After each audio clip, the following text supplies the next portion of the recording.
नमस्कार दोस्तों। स्वागत है आपका द डेली डिस्पैच चैनल में।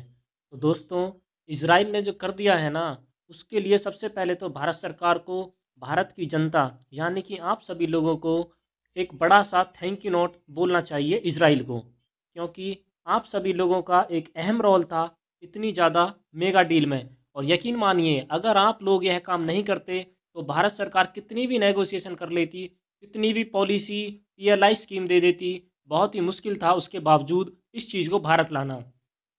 लेकिन आखिरकार आप सभी लोगों की मेहनत रंग लाई है, और इसलिए आज की इस खबर में ना सिर्फ मैं आपको एक बड़ी खुशखबरी देने जा रहा हूँ, बल्कि आपको आपकी ताकत का एहसास भी देने जा रहा हूँ कि आप कितने ताकतवर लोग हो।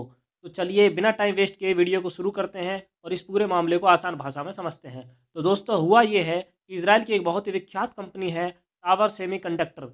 ये कंपनी सेमीकंडक्टर बनाने का काम करती है, और आपको याद भी होगा कि पिछले साल इसने अनाउंस किया था कि ये भारत में एक $2 बिलियन की लागत का सेमीकंडक्टर प्लांट बनाएंगे। तो उस पर काम चल ही रहा था, उस डील पर अलग से बात हो रही थी। लेकिन कल इस कंपनी ने भारत सरकार को एक मेगा प्रपोजल भेजा है। क्या है प्रपोजल?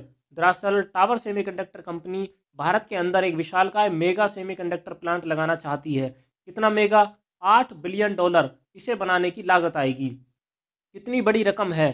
करीबन 70,000 करोड़ रुपए। जी हाँ, इसराइल की यह कंपनी भारत में करीबन 70,000 करोड़ रुपए यानी कि $8 बिलियन इन्वेस्ट करेगी, और भारत में एक विशालकाय सेमीकंडक्टर प्लांट का निर्माण करेगी, जहां पर पूरे वर्ल्ड के लिए सेमीकंडक्टर बनाए जाएंगे। और इन सेमीकंडक्टर को ना सिर्फ भारत में बेचा जाएगा, बल्कि भारत से बाहर जो विदेशी इलेक्ट्रॉनिक कंपनियां हैं उन्हें भी एक्सपोर्ट किया जाएगा। और इसका सबसे बड़ा फ़ायदा भारत को यह मिलने जा रहा है कि यह सेमीकंडक्टर फैक्ट्री इतनी ज़्यादा बड़ी होगी कि इसमें डायरेक्टली हज़ारों लोगों को काम मिलेगा, और इनडायरेक्टली लाखों लोगों को नौकरियां इससे मिलने जा रही हैं। इतना ही नहीं, इस सेमीकंडक्टर प्लांट की सबसे खास बात यह है कि यह भारत को आने वाले समय में इमेंस पावर देगा, एक ऐसी शक्ति देगा जिसका मुकाबला करना असंभव होगा किसी भी देश के लिए।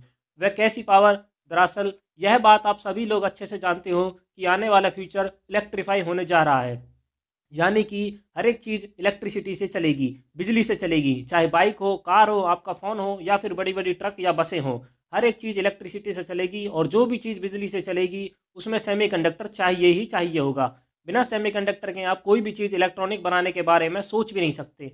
आप खुद सोचिए कि भारत में इतनी बड़ी बड़ी कंपनियां जब सेमीकंडक्टर के प्लांट बनाएंगी, चाहे वह फॉक्सकॉन हो, टावर हो, वेदांता हो, या फिर टीएसएमसी हो, तो इसकी वजह से भारत दुनिया में सबसे बड़ा सेमीकंडक्टर बनाने वाला देश बन जाएगा।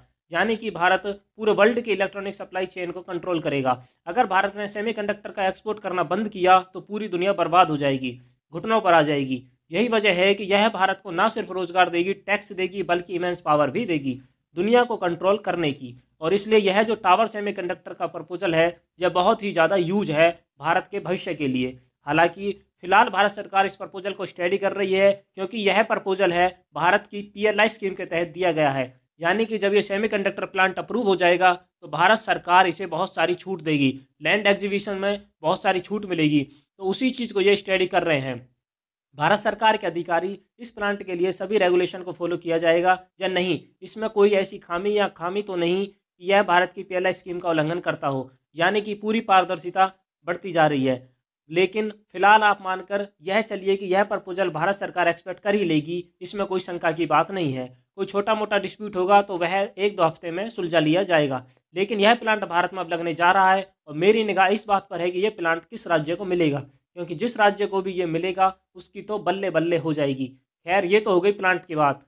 मैंने वीडियो की शुरुआत में आपसे कहा था, इसके लिए भारत सरकार को आप सभी लोगों को थैंक यू बोलना चाहिए। ऐसा क्यों? तो ऐसा इसलिए कि यह सेमीकंडक्टर प्लांट भारत में नहीं लगने वाला था। इसे अमेरिका या फिर इजराइल के अंदर ही लगाने की तैयारी थी। लेकिन इजराइल में युद्ध चल रहा है, और आने वाले समय में भी स्थिरता आएगी या नहीं, इस पर एक बड़ा सवाल है। ऐसे में यह इजरायली कंपनी टावर सेमीकंडक्टर इस प्लांट को अमेरिका में लगाने का फेवर कर रही थी, क्योंकि एक स्टेबल कंट्री है, पावरफुल कंट्री है, सुरक्षित भी है, तो वहां लगाना अच्छा होता।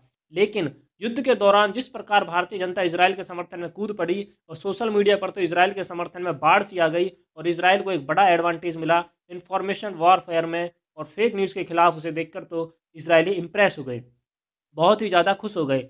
और दूसरी तरफ अमेरिका, जहां पर इतना बड़ा प्लांट लगाने की बात हो रही थी, वहां से इसराइल को उतना सपोर्ट नहीं मिल रहा था। इसराइल के खिलाफ लगातार दंगे प्रदर्शन हो रहे थे। ऐसे में इसराइल ने इस बात को इवेल्युएट किया कि अमेरिका के साथ उसके संबंध भविष्य में कैसे होंगे यह अभी तय नहीं है, क्योंकि एंटी इसराइल हेट अमेरिका में बढ़ ही रहा है। लेकिन दूसरी तरफ भारत में है, जहां पर प्रो इसराइल माहौल है, यानी कि इसराइल के समर्थन में माहौल है। ऐसे में अगर यह इतना बड़ा प्लांट भारत में लगता है तो उसका भविष्य सुरक्षित होगा, क्योंकि भारत की जनता उसके साथ है। ऐसे में भारत में कोई भी सरकार आएगी उसे इजराइल का साथ देना ही पड़ेगा। और इसलिए आप देखना कि आने वाले समय में इससे भी बड़े बड़े प्लांट इजरायली कंपनियां भारत में लगाने जा रही हैं, चाहे वह ड्रोन मैन्युफैक्चरिंग हो, वेपन मैन्युफैक्चरिंग हो, हर एक चीज़ के प्लांट भारत में निश्चित तौर पर इसराइल लगाएगा, क्योंकि इसराइल भारत के रिलायबल पार्टनर मानता है। और इसलिए मैंने आपको कहा था कि इसके लिए भारत सरकार को आप सभी को एक थैंक यू बोलना चाहिए।